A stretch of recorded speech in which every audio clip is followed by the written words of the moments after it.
Baik, silakan dimulai. Oke. Assalamualaikum warahmatullahi wabarakatuh.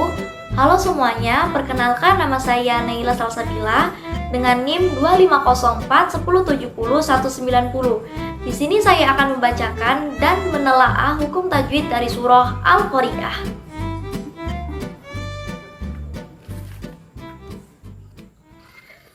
A'udzu billahi minasyaitonir rajim. Bismillahirrahmanirrahim. Al-Qari'ah, mal-Qari'ah, wa ma adraka mal-Qari'ah. Yauma yakunun nasu kal farashil mabthut wa takunul jibalu kal ihnil manfush. Fa amma man thaqulat mawazinuh fahuwa fi 'ishatin radiyah. Wa amma man khaffat mawazinuh fa ummuhu hawiyah. Wa ma adraka ma hiya narun hamiyah. Oke, sekarang kita lanjut ke menelaah hukum tajwid.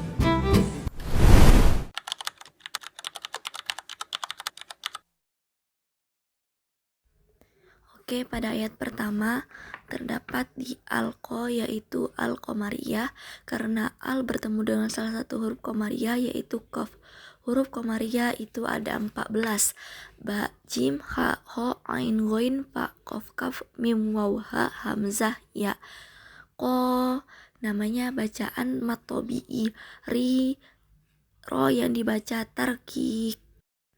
Pada ayat kedua di dalam surah Al-Qari'ah, ma namanya bacaan mat tabi'i, al-qa namanya bacaan al-qamariyah, qa namanya bacaan mat tabi'i, ri namanya bacaan ro yang dibaca tarqiq. Pada ayat ketiga dalam surah Al-Qamariyah, wa ma namanya bacaan mad jaiz munfasil karena mad bertemu hamzah bentuknya alif dalam lain kalimat. Panjangnya boleh 2,5 alif atau 5 harokat. Adro namanya bacaan qalqalah sugro. Ro namanya bacaan mat tabi'i karena fathah berdiri. Ma namanya bacaan mat tabi'i. Al-Qa namanya bacaan al-qamariyah karena al bertemu dengan salah satu huruf qamariyah yaitu qaf. Ri yaitu adalah ro yang dibaca tarqiq.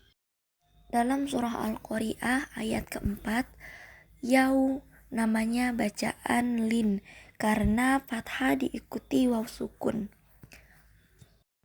Nah namanya bacaan gunnah musyaddadah. Kalfa namanya bacaan al-qamariyah karena al bertemu dengan salah satu huruf qamariyah yaitu fa. Ro namanya bacaan mat tabi'i. Alma namanya bacaan al-qamariyah karena al bertemu dengan salah satu huruf qamariyah yaitu mim. Mabtu namanya bacaan qalqalah sugro. Mabtut namanya bacaan mat arid li sukun karena mat bertemu huruf hidup dibaca waqaf. Pada surah Al-Qari'ah ayat ke-5 terdapat ku namanya bacaan mad tabi'i. Alji namanya bacaan al-qamariyah karena al bertemu dengan satu huruf qamariyah yaitu jim. Ba namanya bacaan mad tabi'i. Kalai namanya bacaan al-qamariyah karena al bertemu dengan satu huruf qamariyah yaitu ain. Alma namanya bacaan al-qamariyah karena al bertemu dengan salah satu huruf qamariyah yaitu mim.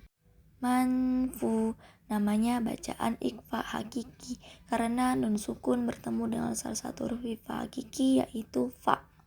Manfush namanya bacaan mad arid lis sukun karena mad bertemu huruf hidup dibaca waqaf. Oke, selanjutnya pada surah Al-Qari'ah ayat ke-6. Amma namanya bacaan gunnah musyaddadah karena mim yang bertasydid. Manta namanya bacaan ikhfa hakiki karena nun sukun bertemu dengan salah satu huruf ikhfa hakiki yaitu ta. Wa namanya bacaan mad tabi'i. Oke, selanjutnya ayat ke-7. Fi namanya bacaan mad tabi'i. I namanya bacaan mad tabi'i. Tinro namanya bacaan idgham bila gunnah karena kasroh tanwin bertemu dengan salah satu huruf idgham bi gunnah yaitu ro. Selanjutnya pada ayat ke-8, amma namanya bacaan gunnah musyaddadah karena mim yang bertasydid. Man kho namanya bacaan idhar halki karena nun sukun bertemu dengan salah satu huruf idhar halki yaitu kho. Wa namanya bacaan mad tabi'i. Selanjutnya pada ayat ke-9 dalam surah Al-Qari'ah, ummu namanya bacaan gunnah musyaddadah karena mim yang bertasydid. Hu namanya bacaan mad silah qasiro karena mad silah bertemu dengan huruf selain hamzah. Ha namanya bacaan mad tabi'i. Selanjutnya pada surah Al-Qari'ah ayat ke-10, wa ma'a namanya bacaan mad jaiz mufasil karena mad bertemu hamzah bentuknya alif dalam lain kalimat. Panjangnya boleh 2,5 alif atau 5 harokat. Adro namanya bacaan qalqalah sugro. Ro namanya bacaan mad tabi'i. Ma namanya bacaan mad tabi'i. Oke, pada ayat terakhir dalam surah Al-Qari'ah, na namanya bacaan mad tabi'i, runha namanya bacaan idhar halki, ha namanya bacaan mad tabi'i. Oke, sekian dari Naila, kurang lebihnya mohon maaf kepada Allah.